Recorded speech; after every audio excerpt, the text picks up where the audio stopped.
Hello, Joe here from Copyhackers. Welcome. In today's tutorial Tuesday, we are talking about how to make a new to you list love you and opt in. So we're going to walk you through this in 20 minutes or fewer, hopefully. And remember to subscribe to our channel, youtube.com/copyhackers. All right, I'm going to share my screen. We're going to walk through this tutorial step by step, so you'll see exactly what to do. Here we go, diving in, screen sharing, all the things. All right, cool. So what are we really kind of backing up to here? We've got three things we're going to cover today. List, offer, copy. Great. That's cool. What is it? Don't worry. We're going to dig into that right away. This is the late, great David Ogilvy here. He's not the first person to say list, offer, copy, but this is an old school copywriting principle. And we're going to dig into it so you don't have to worry too much about learning it out of the gate, but we will refer back to it again and again. It is foundational as you're writing copy, whether you're writing copy for yourself or for your startup or for clients or whatever that might be. Okay, today for our tutorial today, which is going to be pretty fun and really tactical, you're going to need an email list that's been acquired in some way. And we're going to talk about it. Now, again, if you're watching this and this isn't a tutorial for you, but you're a freelance copywriter, then this would be your clients will have this stuff. So an acquired email list, an email marketing platform with automation functionality, as well as list and tag functionality. Cool. Two high value offers. We're going to call those offer A and offer B, and then mechanisms to deliver the offers, such as landing pages or a Calendly booking link or whatever that thing might be for the offer that we got. This is what you will need. Now, I want to back up because I know that there are a lot of people who are watching who might be newer to digital marketing and copywriting. So it can be, you can get kind of lost in some of the words. So we're going to back up in some cases here today and just explain some of these terms.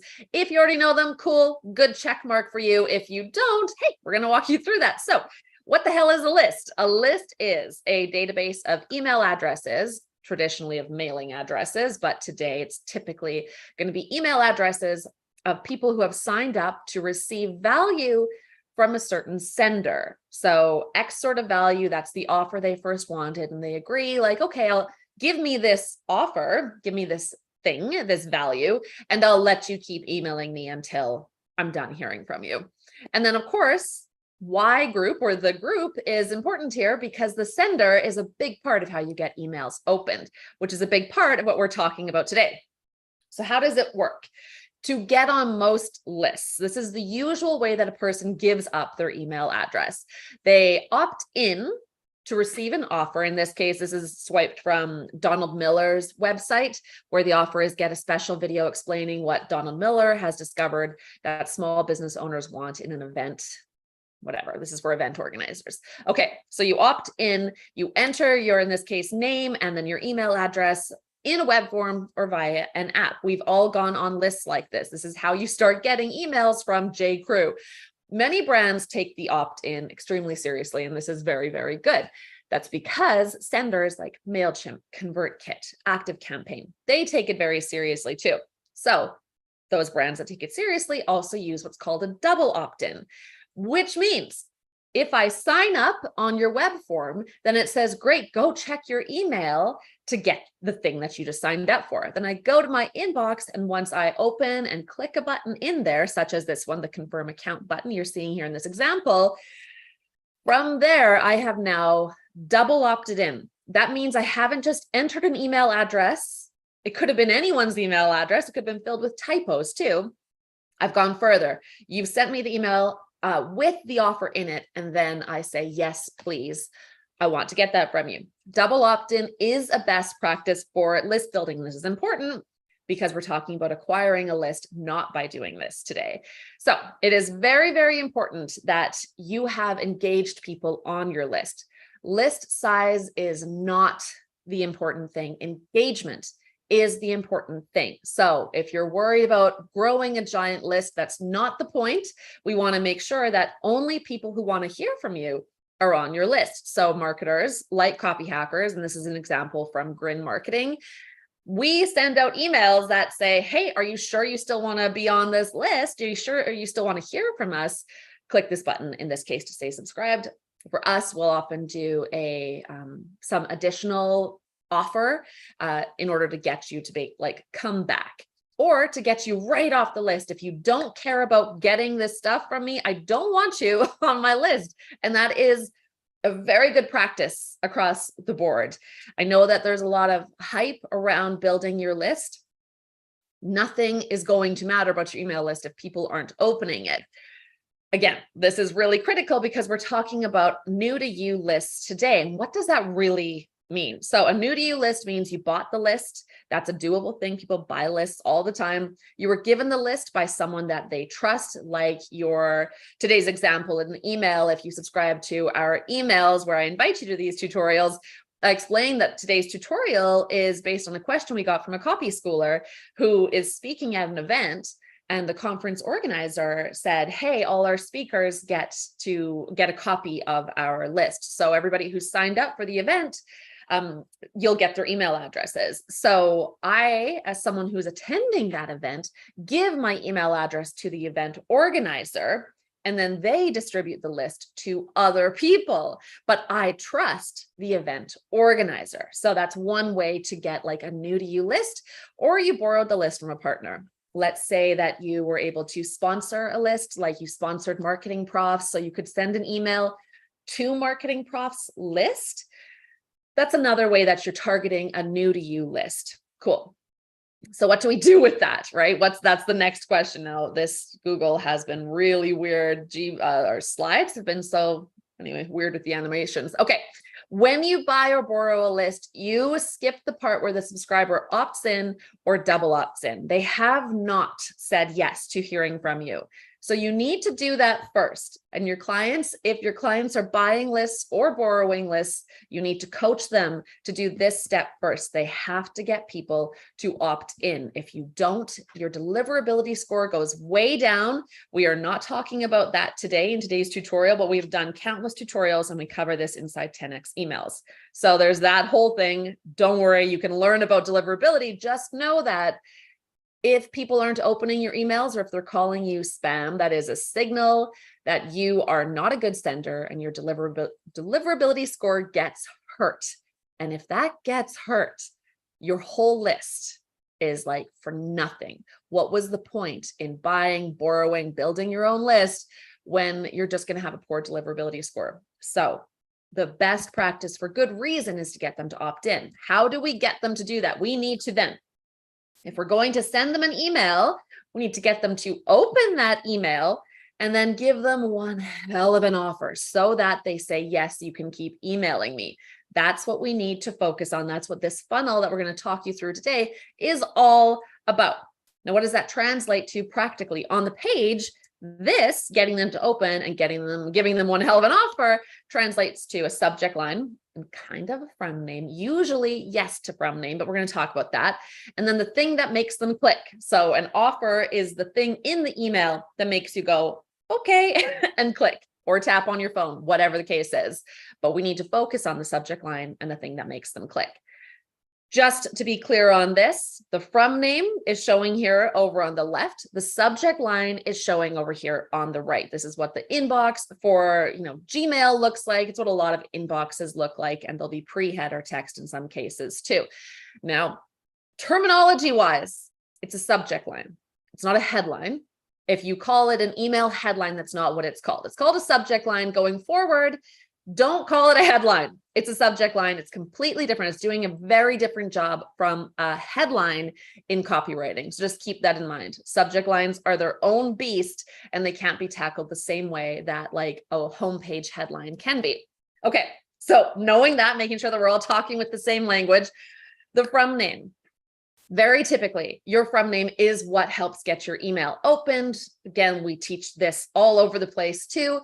You can go on your own phone and look at your email app and see that the biggest thing in there, the biggest part of your inbox is the from name. It's bigger than the subject line. It's bigger than the pre-header text. It's visually larger. It's a big deal. But your from name in this case, they don't know who you are. Joanna Weeb starts showing up in someone's inbox who doesn't have a clue, who might have maybe heard my name, let's pretend in this case. But when the hell did they sign up for my email? They don't remember, like, why is this person emailing me? And then if they do open, they're like, why are you emailing me? And they're already in like a not great place emotionally. So your email doesn't belong in their inbox as far as they are concerned. That from name shouldn't be there, which means all of the power you used to have in the from name causing people to open your email is kaput. It's gone. In fact, it's kind of in the negative because you weren't invited there. What are you doing there? If you're borrowing a list, you can borrow their credibility. So for example, I could say, if I was borrowing Inbound's list, let's say I'm a speaker at Inbound's event and they, for some reason, give me access to their list. I don't know. I don't believe that they do that. But they do in this case. Okay, fine. So then I might write my from name as Joe W or Joe or Joanna. You got to keep it short. You got to follow the from name like constraints. Joe W for Inbound, or Inbound plus Joe, or Joanna 2/ Inbound, things that feel like organic to the inbox, like the slashes, etc. But I'd want to borrow their cred. Now, if you bought a list, you really can't borrow their cred. You bought it, there's not going to be any branding in that email for the people that they originally signed up for. They might not even have opted in any way to have their email address shared. So buying a list is a totally different thing. Not highly recommended, but there's sales teams that do it and swear by it, and that's not part of today's tutorial. It's a thing. If you are borrowing a list, then do your best to borrow their cred. That's really the only way that the from name is going to help you get more opens. So without that, again, we really just have it come down to the subject line, the thing that makes them click. Those two things are the biggies that they're like big levers you're going to be pulling today. That's all you got. So for this funnel, you will need to send just 3 emails. And even that is kind of pushing it a little far because you have not been invited to be in this inbox.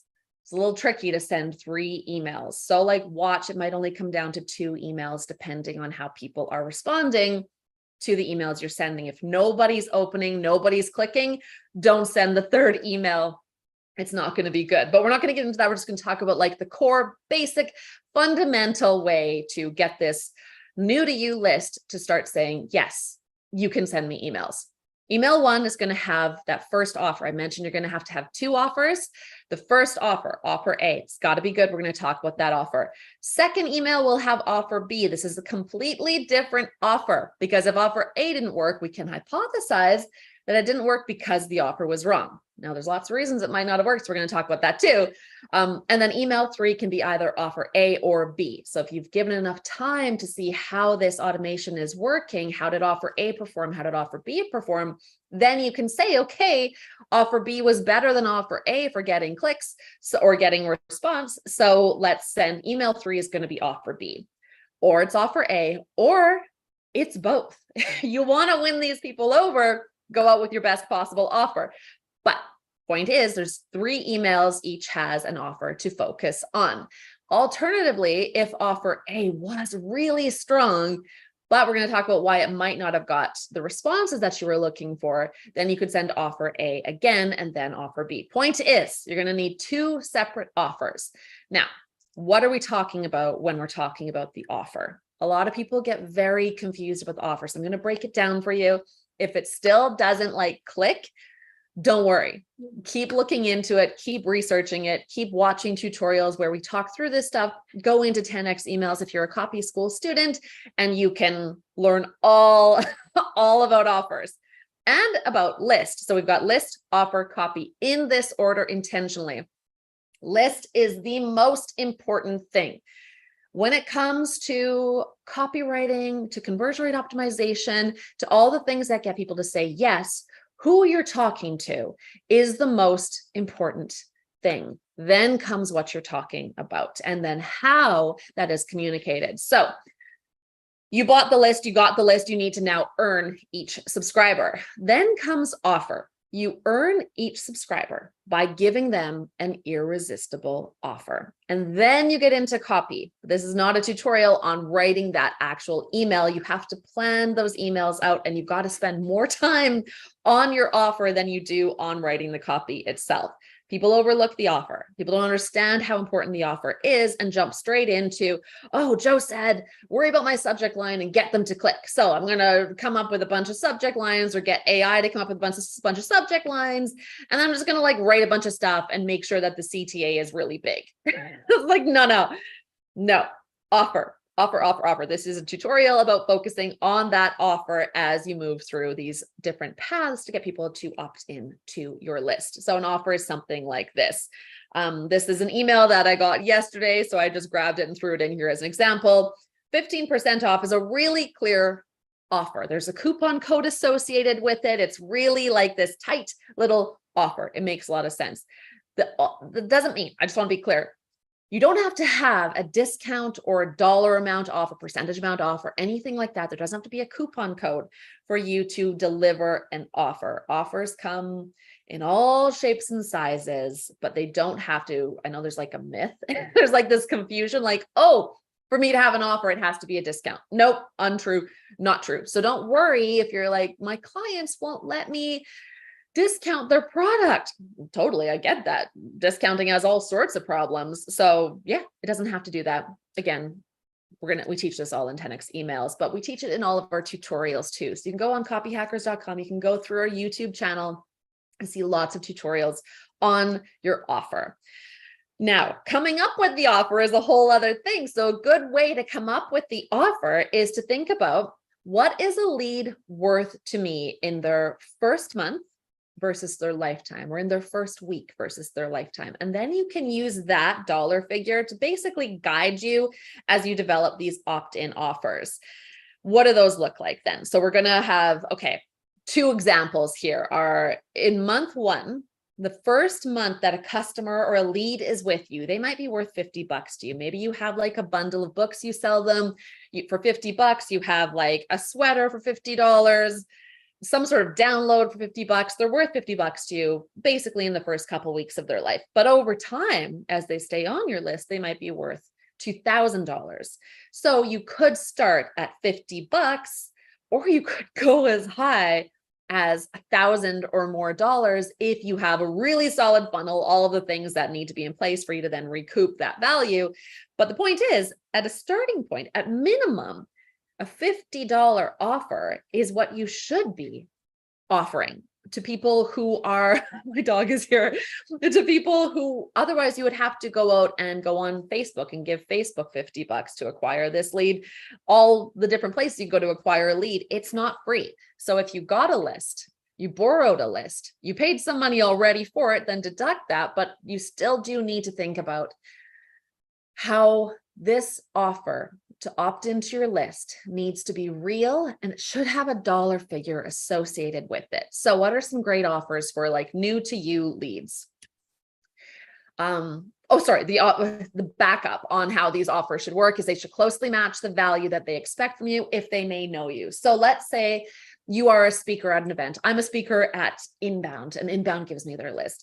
I'm going to be talking about copywriting. So what I'd want to do is have an offer for people to opt in to my list. Thanks, Inbound, for this list. I'm going to get people to opt into mine now by giving them something associated with what they'd expect from me. So I can say, hey, I'm a speaker at Inbound this year. My talk title is Conversion Copywriting for XYZ. And I'm going to give you A, B, and C on that topic. That's matching what they'd expect from you. And it's also really good because we want to have only the most qualified leads stay on our list. And if they don't care about copywriting, then they should get off my list. They don't belong on my list. If they don't care about what you're talking about, they don't belong on your list either. Another thing to keep in mind is that this offer should be so good they would expect to pay for it. So it has maybe an actual dollar value. Maybe it's a course you have that's $49 or $97 or whatever it is. You're going to give it to them for free for X period of time, whatever that thing might be. But that's a good offer potentially because it's got real value associated with it. And it should get them close to realizing a win pretty quickly. So if I am going to share a course with you, I can say, hey, and within the first 3 videos, which only take 10 minutes to watch, you'll be able to redo your LinkedIn profile, which could lead to, and then get into the kind of results you can get out of that. That's like the core of starting to think through what your offer should be doing so that you're more likely to get good people to say, yes, okay, cool, I'm ready to hear from you. We're not talking about what you should not do is give people a checklist you made 13 years ago on some general topic, and then you hit PDF in your Word doc. And you're like, why don't people want this? A sucky ebook PDF that no one's literally ever read, a webinar replay they can easily find online. No, bad offers, horrible offers. Don't do that to your prospects. You'll be like, why is nobody opting in? There must be something wrong with our copy. It's not. It's the offer. The offer sucks. The offer is more important than copy. Don't look to the copy. The offer is usually the problem. So the better way to go is, here's my ebook on how to write stellar headlines in 10 minutes. It's $20 on Amazon, but it's yours free. Go here to my site to get it. If you go to Amazon, you'll pay $20 for it. Come over here, use this link. The coupon code is already applied. Here's how you get this book. Cool, great, real value. I actually get that there's something real behind this. You're still not going to get everybody to opt in. Just keep that in mind, but some will. A 30-minute consult, Q&A on a topic that they would expect from you, again, as I mentioned earlier, and then give a dollar value, and don't make the dollar value up. It doesn't take much. If you're like, well, I don't sell 30-minute consults. Well, go on Samcart, put together a quick product for a 30-minute consult, or in your Calendly, just make it like an option to pay. And then you actually have a value associated with it. Now, it has to stay on as an offer for a decent amount of time. That's all FTC stuff. But the point is, you can actually put together something high value and then give a dollar value associated with it. And a free private demo or a walkthrough. Let's say that you're a SaaS company and you acquired this list. Your CMO is speaking at an event. They got this list. It's great. It could be filled with all sorts of cool leads. What's a really cool thing that you can give them? Maybe it's a free private demo, which they might be used to seeing. Okay, so then you expand that and say you will promise to show them how to solve whatever problem you anticipate, or maybe you know more from VOC, with 90 days free if they love it and decide to join. This is you getting them to say, maybe, okay, sure. That's where we're trying to go with it. Nothing here is just like, get a free PDF. We're not doing that to them. Okay, so you have to have those offers, 2 good offers. And now we're going to map that email cadence or funnel, whatever you want to call it. Cadence is typically like the amount of time between emails, but people call an email funnel and email cadence. They call them the same things. We're just going to combine it. It's also a sequence. It's also a journey. Email funnel, email sequence, email cadence, email journey, the list goes on. But what we want to do is remember that our objective is to get them to opt in. That's it. Don't start selling them things. Don't start pushing it further. Don't ask them to follow you on social unless that's the actual offer. You're going to want one thing for them to click on or do in the email. That is it. Focus on that, and you'll actually stand a pretty good chance of getting people to opt in. This is the basic flow. The basic view of it. I didn't want to put it, I had it in ActiveCampaign. We use ActiveCampaign. I had that screenshot, and then it's like, oh no, it's hard if you're in ConvertKit to know how to take the ActiveCampaign flow and then translate it over to ConvertKit. So I just went with a really basic wire outline. Hopefully it is helpful to you.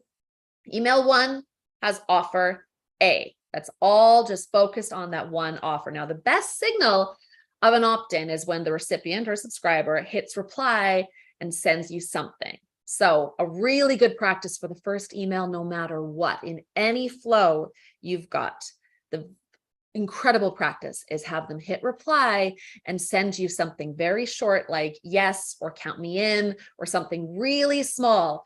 That is a wonderful signal that you belong in that inbox, and that's really good for deliverability going forward. So email 1, offer A, you're going to finish it with hit reply and send me yes to get this.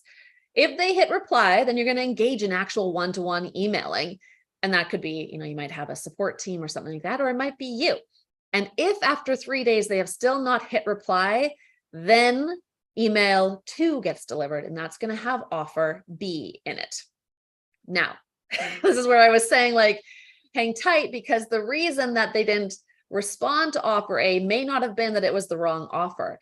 Asking for a reply is a big ask. So we want to make sure that the next emails that you have are just clicks. They're very easy, simple to do. Yes, I can click on that. Yes, I can click on that. That's cool. But that means that you can possibly reuse offer A in your second email. This is what this is all about. So, but just keep in mind that each offer should be your biggest and best swing to acquire this lead. If you're not sure you've got a good offer on your hands, don't send the email. It's not ready.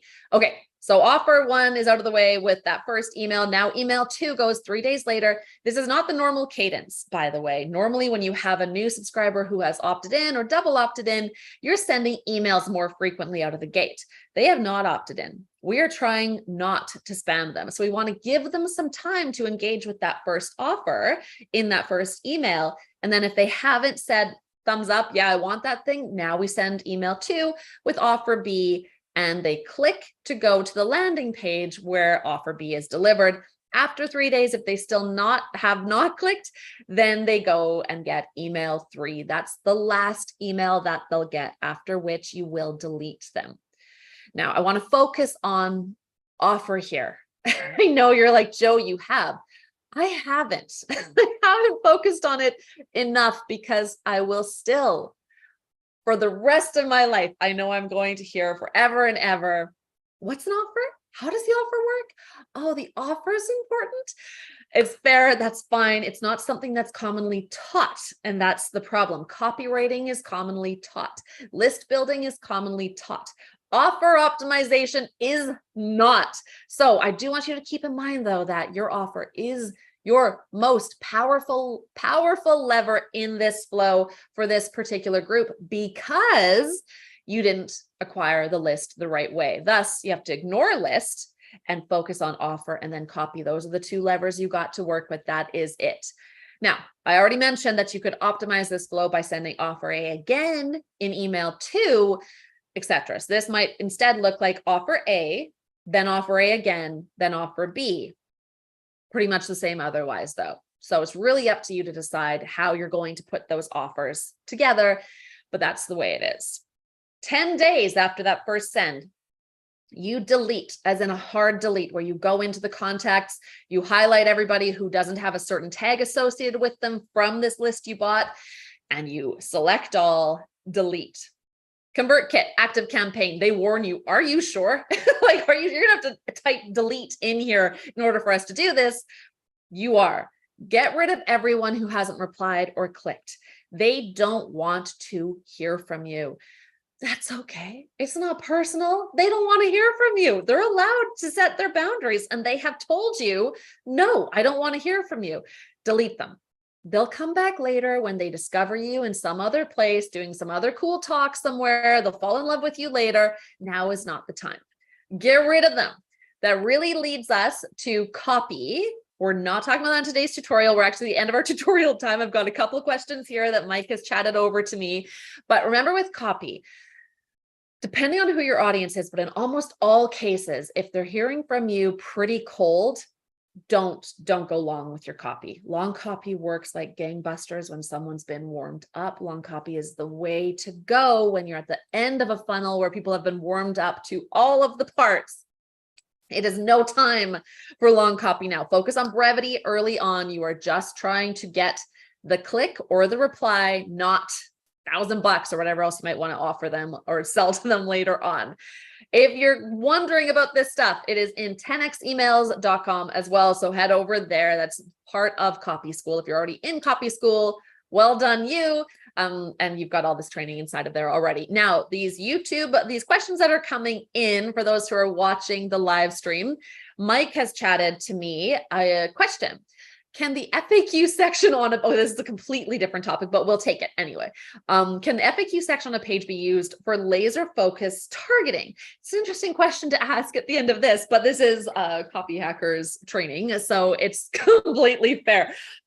Yes, yes. I give you the stamp of approval for doing that with your FAQs. FAQs are a real mystery. They're usually on a pricing page. People don't know what to put in there, so they just put everything in there. And you can go further with it if it's not been covered elsewhere and it's going to help people say yes to your offer, then sure. Mariah says, do you find that shorter emails, is a good question, shorter emails do better for funnels like this? Does word count matter or does length matter? So cool. That question came in before I got to that final slide where I said focus on like brevity. Definitely.